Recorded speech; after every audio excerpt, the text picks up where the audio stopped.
Désolé pour le désagrément. Voilà, il y avait une coupure d'internet. Et là, ça vient de revenir. Hein, ça a pris quand même. Ça a pris quand même 8 minutes. Voilà, nous allons essayer de terminer cette séance même avec un peu de retard.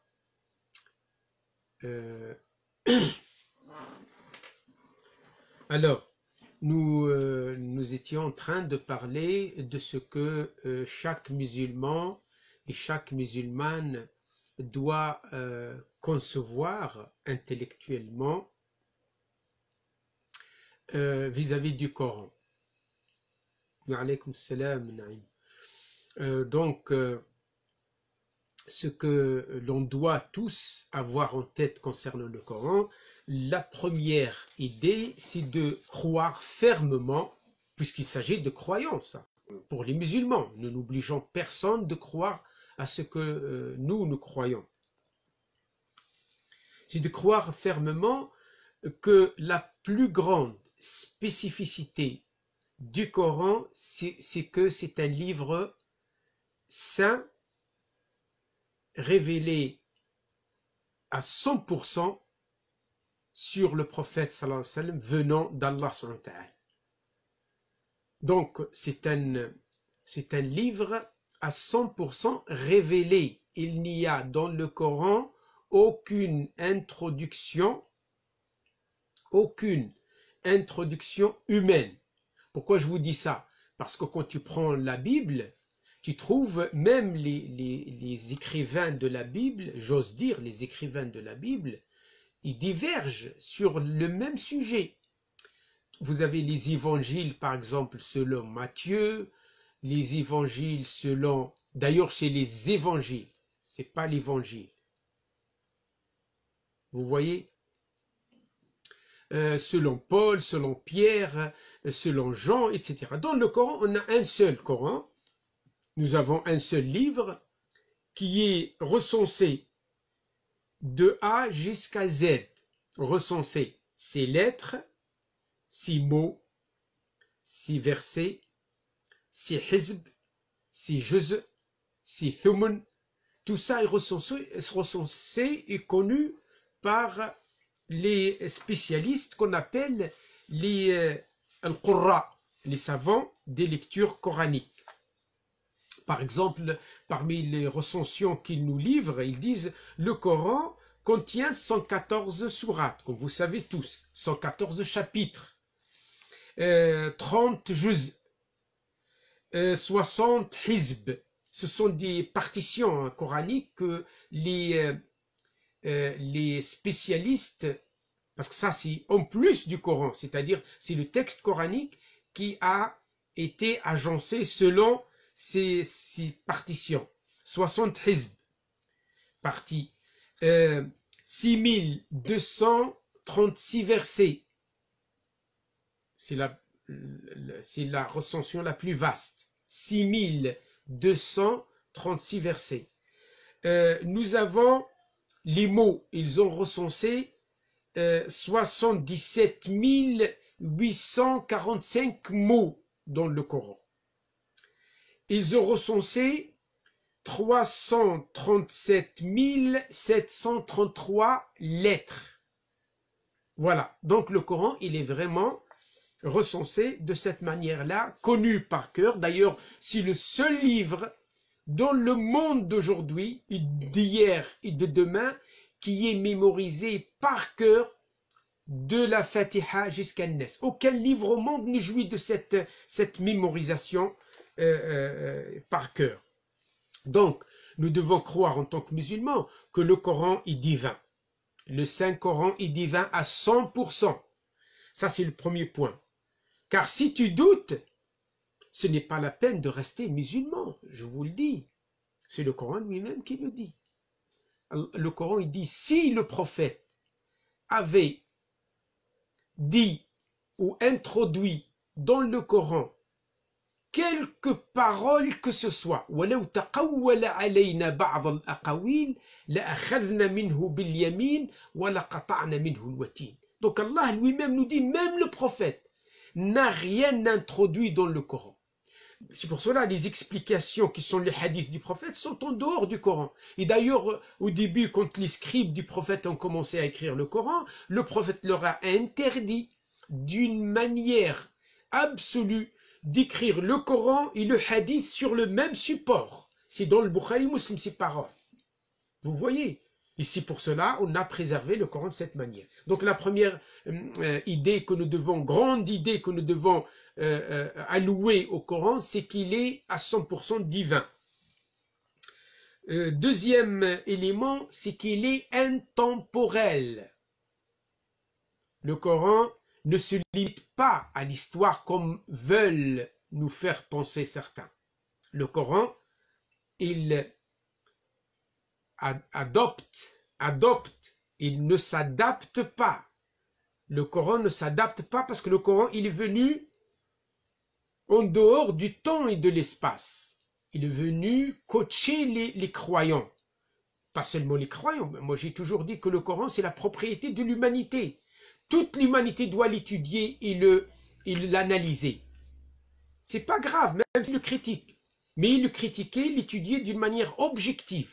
C'est le patrimoine de l'humanité. Ce n'est pas la propriété des Arabes, ou des Turcs, ou des Pakistanais, ou des Afghans. Non, le Coran, ou des Africains. Le Coran, il s'inscrit dans le patrimoine de l'humanité. Pourquoi?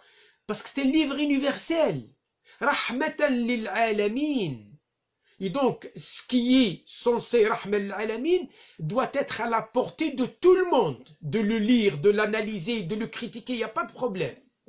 Mais d'une manière objective. Vous voyez?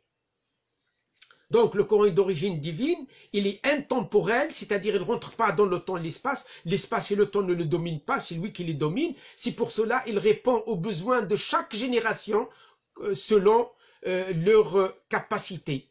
Hein? C'est eux qui s'adaptent au Coran. Le Coran, il y a des années de lumière de l'humanité. Bien sûr, ça paraît fou pour un non-croyant. Vous voyez? Aussi, le Coran, nous devons croire également que le Coran contient les bases fondamentales de toutes les questions de la vie de l'être humain. Toutes les bases fondamentales. Tu te poses la question, tu dis d'où je viens, le Coran te répondra sereinement, explicitement, facilement, avec des arguments convaincants, car c'est Allah qui te parle. Et d'ailleurs, il ne te parle pas seulement à ton intellect, il parle à ton cœur. C'est pour cela, des gens, des grands mathématiciens, des grands philosophes, hein, des grands médecins, ont embrassé l'islam tout seuls, sans aucune influence, tout simplement parce qu'ils ont trouvé les réponses qui se sont posées dans le Coran et nullement dans un autre livre. Wa alaykoum salam, Ustad Habl, ahlan wa sahlan bik, Khammar. Chef Kif, nous devons croire également que le Coran, donc, a bien des finalités. Écoutez bien, c'est très important de comprendre ce que je vais dire. Le Coran a deux finalités essentielles. J'ose dire les finalités des finalités. Il y a plein d'autres petites finalités, mais les deux plus grandes finalités sont, j'ose dire trois, pour élargir un petit peu le... Et ça, c'est une déduction de mes études du Coran. Le Coran veut coacher l'homme.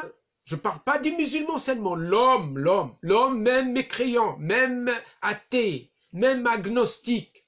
Il veut le coacher et lui faire un suivi, l'aider à cheminer doucement pour réaliser une chose qui va l'honorer, c'est d'atteindre la station de la servitude, de faire de l'homme, avec un grand H, un homme libre.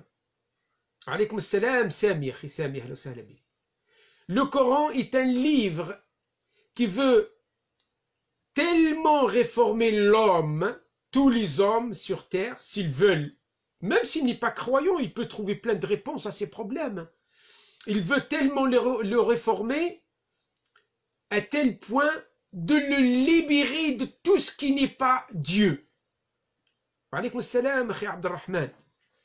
Vous voyez, c'est très important ça. Car si tu arrives un jour à reconnaître ta place en tant que abd lillah, ibadullah, hein? Quand on dit ibadullah, on dit awliya Allah. Ala inna awliya Allah la khawfun alayhim wa la hum yahzanun alladhina amanu wa kanu yattaqun. Un vrai serviteur d'Allah, il est libéré de tout ce qui pouvait l'accabler, l'alourdir, il le coller à ce bas monde pour devenir l'esclave de l'argent, du pouvoir, des passions, des désirs, des hommes, tout ce que vous voulez. C'est pour cela, l'une des finalités ultimes du Coran, c'est de libérer l'homme et d'en faire uniquement le serviteur de son créateur. Wa alaykoum salam, Diallo. Vous comprenez, c'est très important ça. Ça, c'est la première finalité. La deuxième finalité. En arrivant, lorsque l'homme, tous les hommes sur la planète arrivent à reconnaître leur servitude d'un seul Dieu, ils deviennent automatiquement égaux. Il n'y aura pas de dépassement. Il n'y aura pas de racisme. Il n'y aura pas de haine et rancune, puisque nous sommes tous les enfants de Dieu. Vous voyez? C'est-à-dire nous avons un seul créateur qui a créé notre père Adam et notre mère Ève.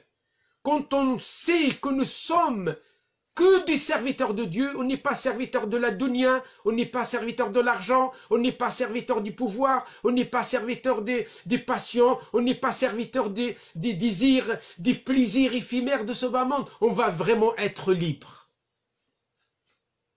On va vraiment être libre. Vous voyez?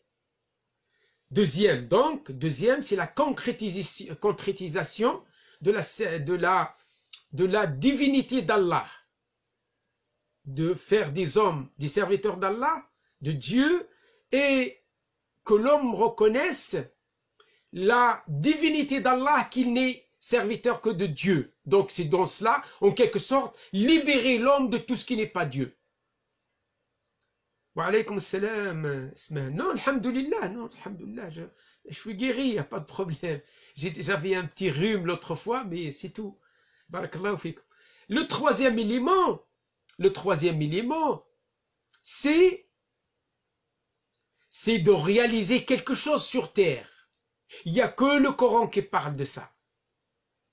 Et seulement l'homme, Allah a honoré l'homme d'assumer cette représentativité. C'est de réaliser le califat d'Allah sur terre.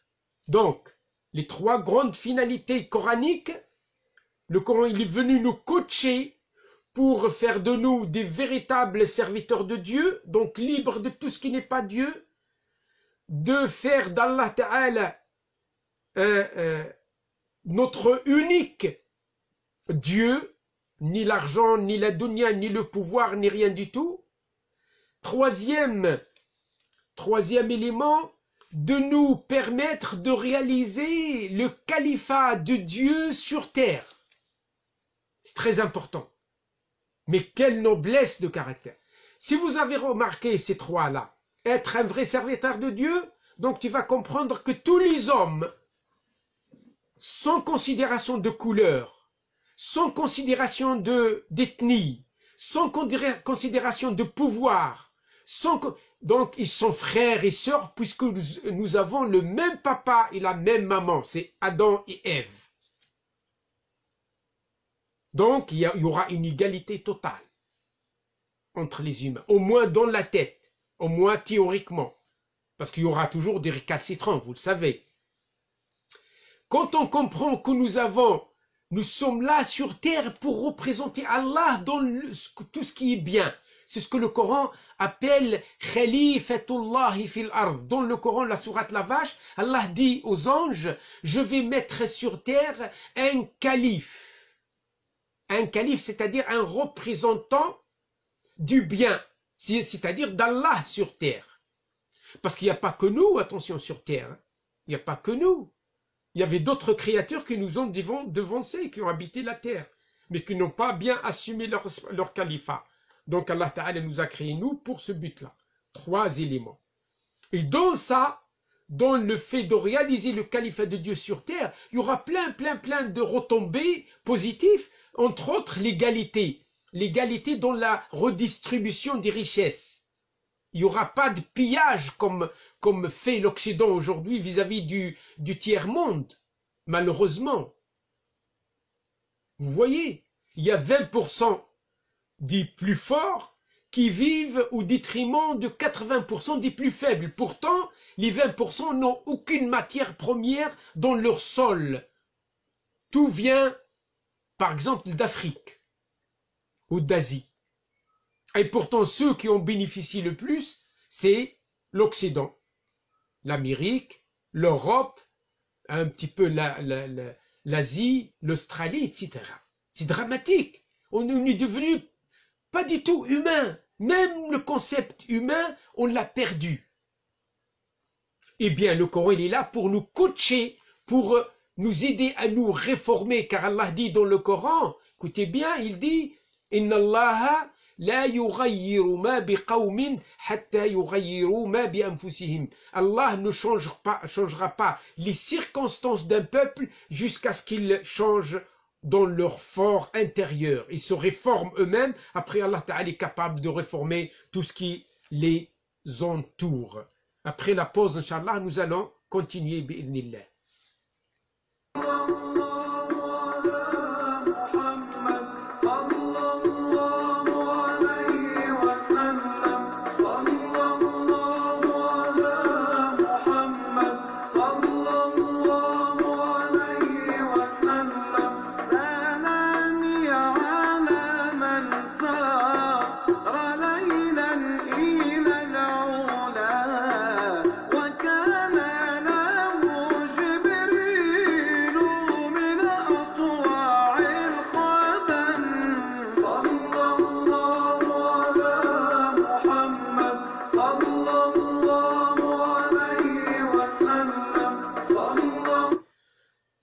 Donc, en plus de ce que nous venons de dire, il faut que le musulman et la musulmane croient profondément que parmi les spécificités coraniques, c'est qu'il est une miséricorde pour les univers. Pas seulement l'univers des humains, mais tous les univers. Voilà le verset que Abdelrahman vient d'écrire. Je vais établir un vicaire sur terre. Vous voyez? Donc non, un vicaire dans la langue arabe, c'est ça le problème de la langue française ou l'anglais. Dans la langue arabe, quand Allah Ta'ala dit « Inni ja'ilun fil ardi khalifa », c'est pas uniquement Adam, c'est pas uniquement le père, non, c'est le genre. On appelle ça un nawa'. Adam et 6 enfants, en langue arabe, on appelle nawa'. Donc Allah, quand il a dit aux anges, je vais établir sur terre un vicaire, c'est pas un singulier, non, c'est une catégorie de créatures qui va jouer le rôle de vicaire, qui va faire promotion du bien et l'entretenir, et qui va combattre le mal et le repousser. Car ça, c'est le but ultime, doit être normalement le but ultime de tous les humains. Donc, le mot Adam, c'est le genre. Comme on dit l'homme avec un grand H, ça veut dire l'humanité. Quand Dieu dit dans le Coran de la sourate, les temps qui courent, al-Asr, les temps qui courent, oui, c'est le genre humain, Abdelrahman. Lorsqu'Allah Ta'ala, il jure par les temps qui courent, il dit, je jure par les temps qui courent que l'homme, avec un grand H, est en perdition, sauf ceux qui ont cru. Donc ceux, c'est un pluriel qui est extrait de l'homme qui a un grand H. Ça veut dire, je jure par les temps qui courent, Allah nous jure pour nous rassurer, pour nous donner une information sûre. Il dit, je jure, c'est dans le Coran, par les temps qui courent que l'humanité est en perdition, sauf ceux qui ont cru, et qui ont accompli de bonnes œuvres au pluriel, et qui se sont enjoints entre eux l'endurance, le vrai, et l'endurance et la patience. Wal asr, innal insana lafi khusr, illa alladhina amanu wa amilu salihat, wa tawasaw bil haqqi wa tawasaw bis sabr. Il faut se détromper, attention, il ne faut pas se tromper sur le compte de cette vie-là. Cette vie n'est qu'un test. Le Coran nous le dit. Cette vie, même si tu arrives à construire des satellites, même si tu arrives à construire des colonies sur les autres planètes, même si tu arrives à construire des vaisseaux qui dépassent la vitesse de la lumière, même si tu arrives à construire des villes entières avec ton savoir-faire, sache que si tu n'as pas la foi en un Dieu créateur qui t'a établi sur cette terre qui lui appartient, eh bien, qui est sa maison, ça lui appartient, eh bien, ton travail va être limité en ce bas monde. Et que dans l'au-delà, tu vas rendre compte de la foi. Pourquoi tu n'as pas cru? Croire, ça ne te coûte rien. Ça ne fait que te donner de l'espoir. Ça ne fait que te renforcer dans tes œuvres. Ça ne fait que te rendre un homme bon, etc., etc. Vous voyez? Donc, c'est pour cela, dans l'au-delà, Allah Ta'ala, les gens ils lui disent, oui, mais nous avons fait des choses extraordinaires dans ce bas monde, même si nous n'avons pas cru en toi. Il leur dira, وَقَدِمْنَا إِلَى مَا عَمِلُوا مِنْ عَمَلٍ فَجَعَلْنَاهُ هَبَاءً مَنْثُورًا. Nous sommes avancés vers leurs œuvres, grandes actions dans ce bas monde, et nous avons fait ces actions, ces œuvres, haba'an manthura, comme de la poussière éparpillée et jetée. Pourquoi? Parce qu'ils ont renié la raison de leur existence qui est Dieu, le Créateur. Comment oses-tu habiter dans une demeure que Dieu t'a allouée, t'a donnée gratuitement, et tu dis que celui qui a créé cette planète n'existe pas, et pourtant tu manges gratuitement, tu bois gratuitement, tu y habites gratuitement, je parle d'humanité tout entière, parce que regarde la Terre, on y habite tous. Est-ce qu'il y a quelqu'un à qui on paye pour notre existence sur Terre? Non, rien. Et pourtant, la Terre, ce n'est rien dans ce grand univers. Le Coran nous explique ça. Ce sont les questions de la fitra, de la nature saine, des bons gens. Vous savez pourquoi? Parce que le Coran nous dit l'homme le plus intelligent sur la Terre, c'est le croyant. Pourquoi? Parce que le croyant, il croit dans ce qui est existant dans ce bas monde, et il croit dans ce qui n'existe pas encore, tout ce qui est dans le delà. Yu'minuna bil ghaib. Il croit dans ce qui est invisible, mais qui nous est expliqué par des informations sûres dans le Coran, la révélation. C'est ça la foi.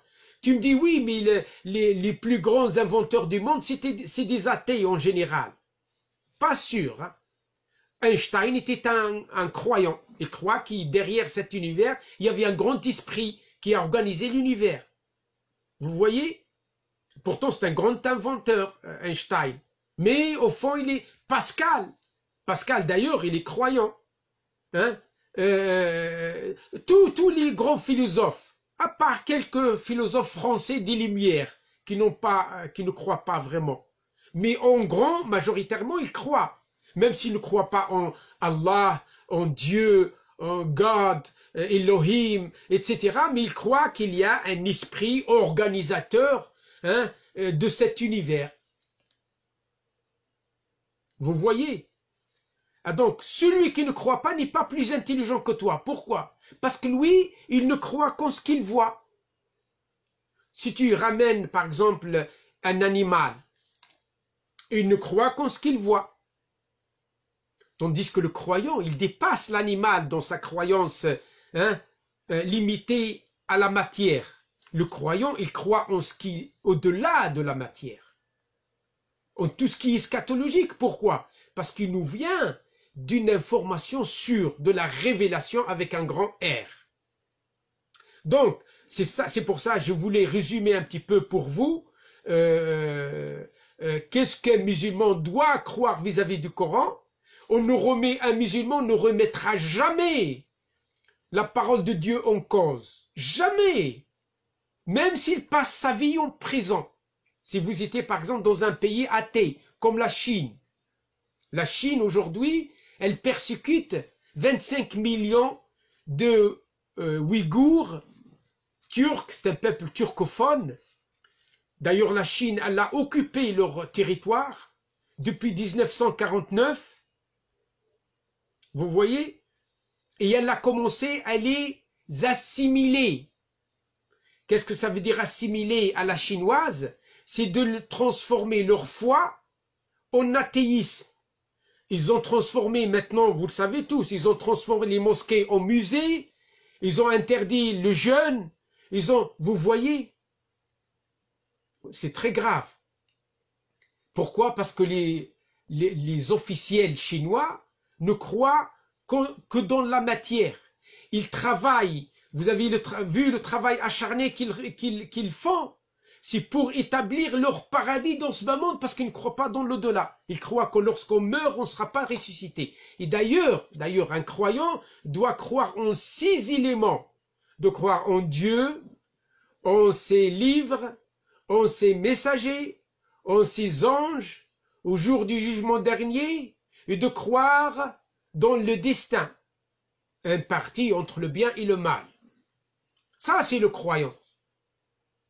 N'est-ce pas quelque chose de magnifique, grandiose?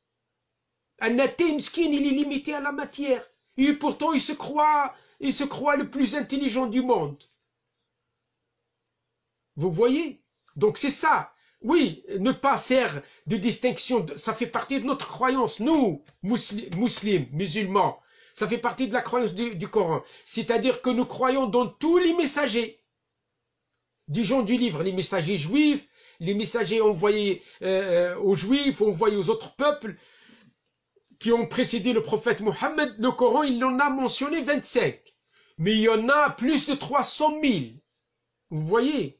Parce qu'il n'y a pas un peuple sur la terre qui n'a pas vu l'avènement, l'arrivée d'un messager ou d'un prophète, un petit messager, un prophète qui leur a communiqué de croire en Dieu et de ne pas associer à lui d'autres divinités. Voilà donc, mes chers frères et mes chères sœurs, je suis désolé du désagrément, nous étions coupés à cause d'un problème du réseau. Et donc, Inch'Allah, je vous ai donné une idée globale de ce que doit croire un croyant. Vous voyez? Oui, pour les Ouïghours et pour les Rohingyas également, qui sont persécutés au vu et au su du monde libre, hein, du monde occidental libre, et ils font rien du tout. Le monde arabe et musulman qui font rien du tout. De toute façon, le monde arabe et musulman, c'est pas un monde en fait, c'est des tribus qui s'entretuent entre eux. On est revenu à l'état primitif, hein, à l'époque d'avant l'islam. Vous savez, avant l'islam, nous étions comme maintenant. Hein? Maintenant, c'est des États, mais avec un esprit clanique, tribal. C'est pour ça qu'on n'arrive même pas à établir un ordre arabe général. Allah Ta'ala nous a dit, il a dit aux Arabes à l'époque d'avant l'islam, il leur a dit, on leur envoie l'islam, que vous ne serez pas une nation en dehors de l'islam. Et Omar l'a dit, Allah nous a honorés avec l'islam, et si l'on cherche, quoi que ce soit en dehors de l'islam, nous serons toujours humiliés. Et c'est vrai, regardez aujourd'hui, les Arabes, quand ils ont lâché l'islam, ils sont devenus des tribus, sous forme d'État. Ni loi, ni droit. Rien du tout. Malheureusement. Vous voyez, pourtant nous avons ce livre magnifique. Et c'est pour cela, Inch'Allah, Ikhwani, peut-être que vous serez, Inch'Allah, les guides de la Ummah à l'avenir, Inch'Allah. Vous voyez, donc il faut s'accrocher au Coran. Allah Ta'ala nous a dit, accrochez-vous au Coran, et c'est la corde solide, c'est le lien solide entre moi et vous. Quel que soit, même si le monde entier se détourne d'Allah, le croyant, le musulman ne se détourne pas d'Allah. Car nous allons tous mourir et nous allons le rencontrer. Vous allez vous-même vous rappeler de ce que nous venons de dire, bi'idhnillah. Voilà, donc nous arrivons à terme de cette séance, Inch'Allah. Lundi, ça sera une séance en arabe. Mardi en français, prochain. Mercredi en arabe, jeudi en français et vendredi en arabe, et ainsi de suite. Comme ça, on continue, Inch'Allah, à étudier ensemble dans le bon sens, intelligemment, gentiment, et bienvenue à tout le monde, même aux non-musulmans. S'ils veulent venir engager des débats, ahla ou sahla, il n'y a pas de problème, Inch'Allah. Mais nous étudions sereinement ce livre-là, comme j'ai dit, ce livre-là qui n'est pas notre propriété, qui est le patrimoine de l'humanité. Voilà, je vous remercie beaucoup de votre attention. Après la pause, Inch'Allah, je vais faire une petite prière pour qu'Allah Ta'ala nous enlève ce Covid-là qui a tué beaucoup d'innocents dans l'humanité tout entière. Nous avons beaucoup besoin de dua, Inch'Allah. Et n'oublie pas de faire cela, Inch'Allah. Et nous allons clôturer et se séparer, Inch'Allah.